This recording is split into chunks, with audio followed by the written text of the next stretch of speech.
Hello friends, మేమైతే ఈరోజు chicken pakodi చేస్తున్నాం. చికెన్ పకోడీ కావాల్సిన పదార్థాలు: గరం మసాలా, పసుపు, కొంచెం పసుపు వేసిన,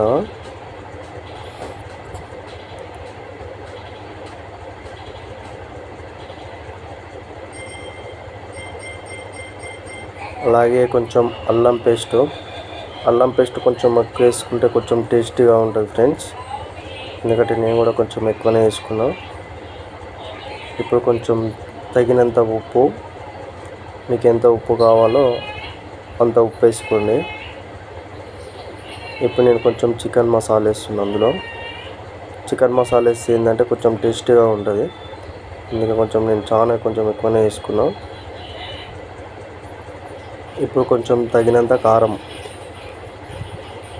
కూడా కొంచెం ఎక్కువనే ఉండాలి ఫ్రెండ్స్. ఎందుకంటే నేను కూడా కొంచెం ఎక్కువనే వేసుకుంటున్నాను.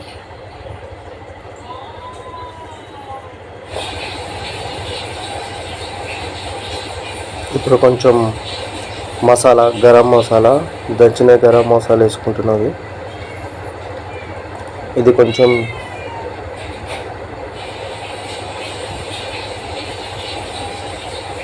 అది వేసింది ఫుడ్ కలర్ ఫ్రెండ్స్.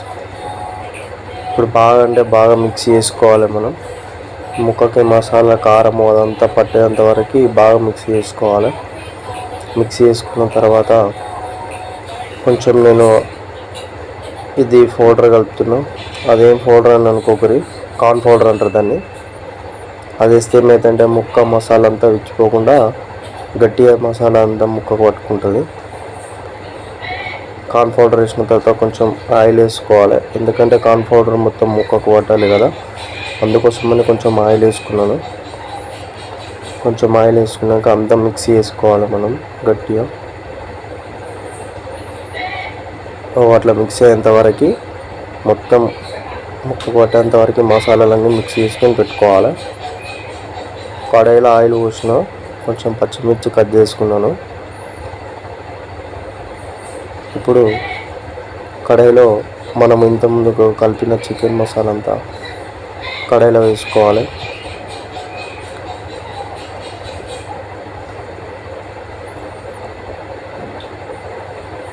వేసుకున్న తర్వాత ఇది మొత్తం చికెన్ అంతా గోల్డ్ కలర్ అంత వరకు మనము అటు ఇటు కొంచెం కదులుతుండాలి.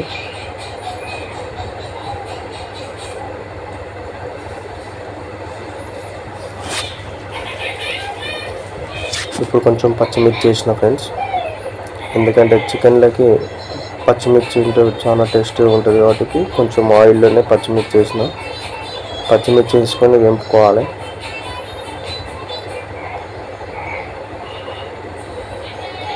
మనం కలుపుతూ ఉండాలి. ఒక దగ్గర ఉంటే కొంచెం టేస్ట్ అనేది ముక్క రాదు, మళ్ళీ ఏంటంటే మంచిగా కలపనీకి రాదు. అందుకే కొంచెం అప్పుడప్పుడు కలుపుతూ ఉండాలి. దాన్ని అయిపోయింది ఫ్రెండ్స్, చూడండి. బాగుందా? నేనేం చెప్పు, నిజంగా బాగుందా?